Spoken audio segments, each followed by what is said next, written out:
The following program is the work of the broadcast students at the British Columbia Institute of Technology. BCIT Magazine features news stories from around the Lower Mainland which were produced over the last week. Responsibility for the content of the show rests completely with the students and their instructors.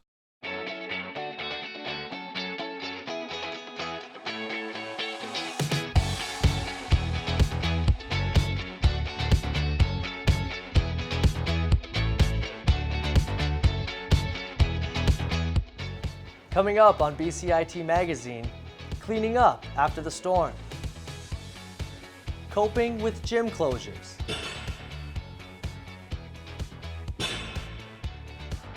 and the pain of potholes.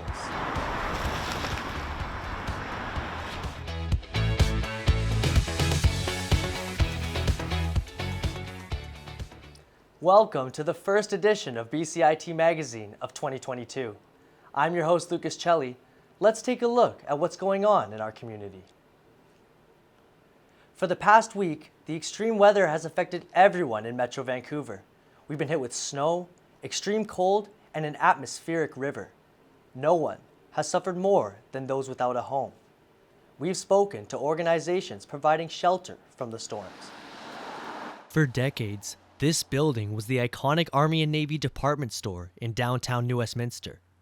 Now, after years of sitting vacant, it's found a new purpose. We had this space, and one of the things that New West is kind of lacking is our shelter beds. On the lower floor of the building, 50 beds have been added, along with food and supplies donated by the community to support the homeless during the cold spell that swept through cities. The shelter is run from 8 p.m. to 8 a.m. by the Lower Mainland Purpose Society and opened on December 30th. Last week, the shelter was almost full every night. We kind of just popped up. We had to jump through a bunch of hoops to kind of get the doors open, but the need was so great that we just kind of opened because it was so darn cold outside. There are now 7 weather shelters in New West, but most were full over the holidays, often having to turn down guests. While most Lower Mainlanders were comfortably inside and warm, many others had nowhere to go. This is part of a long-standing housing issue in the Lower Mainland, an issue that's only been made worse by the recent cold temperatures. We are seeing the need begin to outpace what's available. So despite having those additional spaces every night, we were at capacity and occasionally over capacity and having to do turnaways over the month of December and into January. BC Housing put an extreme weather response program in place this winter. In a statement to BCIT News, they said there are more than 2,700 temporary shelters, with approximately 580 extreme weather spaces across the province. The extreme weather shelter is located here in downtown New West along Columbia Street. And when I spoke to the program director of the Purpose Society, she said that although the weather is expected to get slightly warmer this week, overnight temperatures are still concerning, so the shelter will be fully staffed and fully operating until further notice. Lucas Celli in New Westminster for BCIT Magazine. The recent king tide and windstorm caused considerable damage to many beach areas near Vancouver. One of the hardest hit areas was West Vancouver's Shoreline.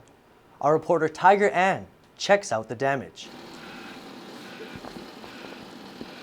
On January 7th, a 5-meter king tide and a heavy windstorm combined to flood West Vancouver's Centennial Seawalk, leaving behind more than 2 tennis courts of debris to clean up.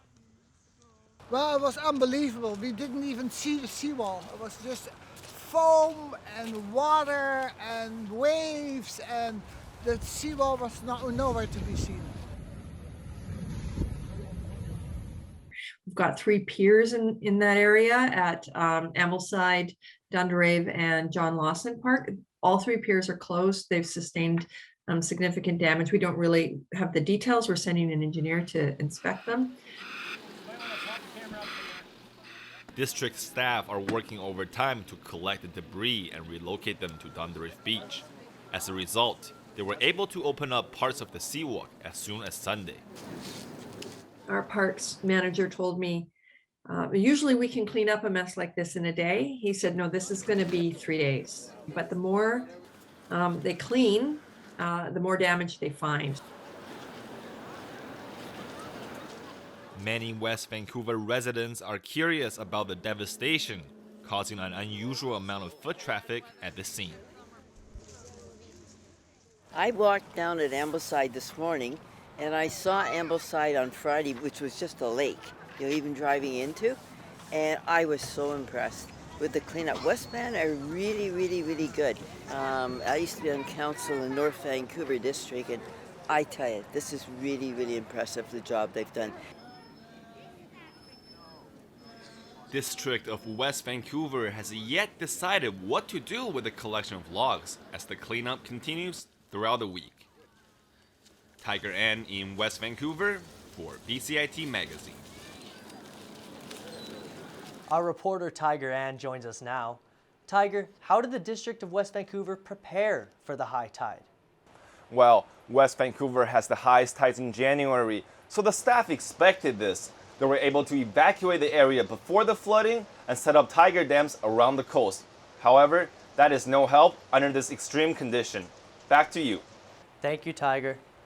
Some fitness center employees and owners are upset with recent COVID health mandates.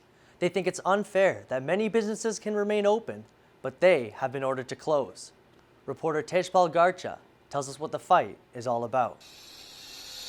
While many British Columbia gyms have been silent for weeks, this local Surrey gym has been buzzing with noise undergoing renovations.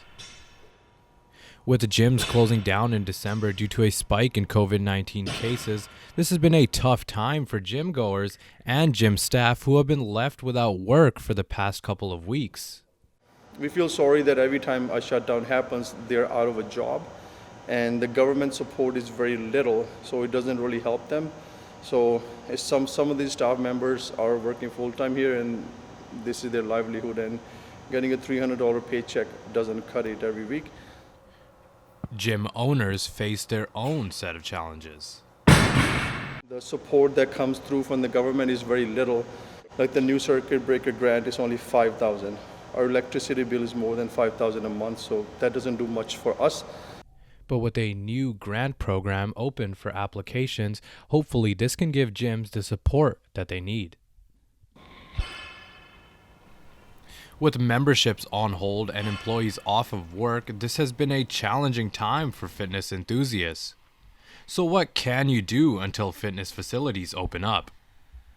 Just moving the body just helps so much, like going for a walk, going grocery shopping, or like helping your mom with the laundry, doing some push-ups and sit-ups in your room and stuff.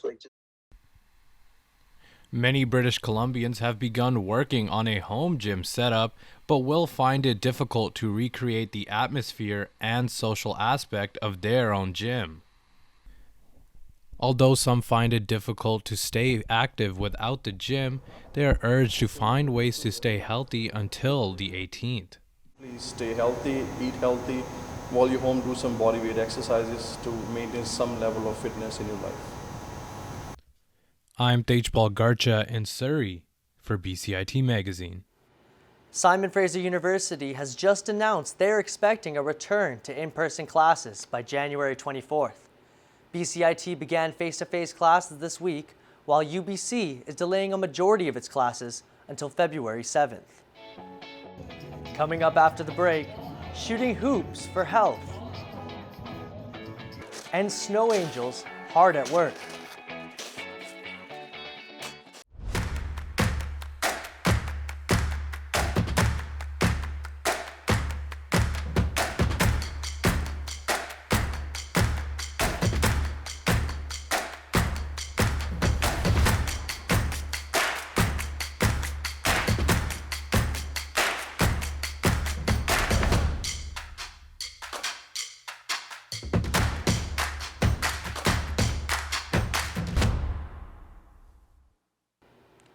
Welcome back to BCIT Magazine. You may have found it hard to exercise lately due to COVID-19 restrictions and extreme weather, but one group of men have discovered how to stay fit and stay together. Reporter Matt Klein has the story. Indoor basketball at the Salvation Army Caribou Hill Temple in Burnaby is taking off. Since the beginning of December, groups of 8 to 12 people have come here to play regularly. But like a big part of it also was just the community and like the friends that he makes. And I see the commitment, and I think it's a great opportunity that we get to play basketball there for free. COVID restrictions have forced indoor recreation centers to either stop or reduce capacity, but with snowy and icy walkways outside, there's not much opportunity to be active. Sometimes I curl a couple times, but other than that, nothing. No sort of running outside or anything other than basketball and some very minimal weight training. The BC government has allowed rec centers to continue at 50% capacity for some indoor activities. Like you can have people swimming. So this is like you go to rec center, people can swim, you can play basketball. I play like once or twice a week, which is good. I like to always keep active. When it's easier to stay indoors when it's wet, cold, and snowy outside, the men here have found a way to be active during the winter. I don't exercise outside of basketball, at least not at least for the last 2 months. I'm Matt Klein in Burnaby for BCIT Magazine. The temperature outside has bounced from record highs to record lows. One of the results is causing some traffic mayhem on our roads. Reporter Aidan Doherty explains why.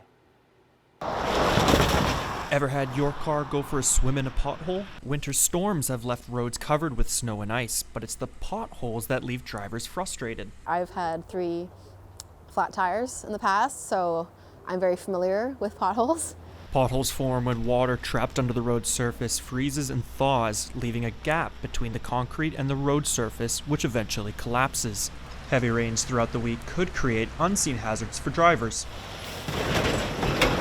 The unfortunate thing about potholes is, like I said, usually it's the freezing water that creates it, but it's the rain that hides them because it just looks like a little puddle. And next thing you know, you drop down a 4 or 5 inch gap and it does nothing but damage to your tire. Drivers are anxious to see them fixed. Well, as long as they're covered up eventually, but as long as they're not impeding my drive. Now, drivers can mitigate damage done from potholes by driving slower, checking to see that each tire is properly inflated, and to avoid large pools of water at the side of the road, which may disguise potholes. If you suspect that you've suffered vehicle damage or see any physical damage along the side walls of your tire, take it to a qualified mechanic before the problem gets worse. I'm Aidan Doherty in Burnaby for BCIT Magazine. Roads aren't the only dangerous places to travel on because of recent snowfall. Many sidewalks have been treacherous. But a City of Vancouver program has brought out the best in people who want to help. Reporter Kevin Yee checks it out. Winter has come to East Vancouver, and there's no stopping the snow from coming down. With icy roads and snow-covered sidewalks, it is difficult for people to travel, especially seniors and those with mobility issues. That's where the Snow Angels come in. They are volunteers organized by the city who clear snow and ice from the sidewalks for those who can't. It's an opportunity for us to link residents in need with volunteers to help them clear their sidewalks and help keep their community safe. Wilson says the program was created after the city implemented a bylaw requiring residents to clear snow from in front of their homes by 10 a.m. And we recognized that there was a gap there because some people just couldn't do that and would put them in an unsafe circumstance. The Snow Angels program began 10 years ago, and they get between 80 and 100 volunteers each year. Some of them are new faces each time, but many return year after year. I couldn't imagine somebody being in that kind of position, and I really wanted to contribute. DJ Lawrence has been volunteering for the Snow Angels for the past 8 years. He joined after he saw an advertisement during a bad snow season. Provides a certain, an important service for people that have mobility challenges in our neighborhoods and our communities. Every bit of sidewalk that's cleared helps them get out and participate and get around safely. This is not expected to be the winter's last snowfall, and whenever the next one comes, the Snow Angels will be ready with their shovels. Kevin Yee in Vancouver for BCIT Magazine. Now in weather, Avalanche Canada is warning of a high risk of avalanches across the south coast. This is due to a series of atmospheric rivers bringing heavy rain to the region. Skiers and snowboarders are warned to avoid avalanche terrain during the storm. the weather is supposed to improve as we move into the weekend. If you have any questions regarding the show, you can contact us at bcit-broadcast.com or bcitnews.com. That's all for today. Thanks for watching BCIT Magazine. I'm Lucas Celli. Have a great day.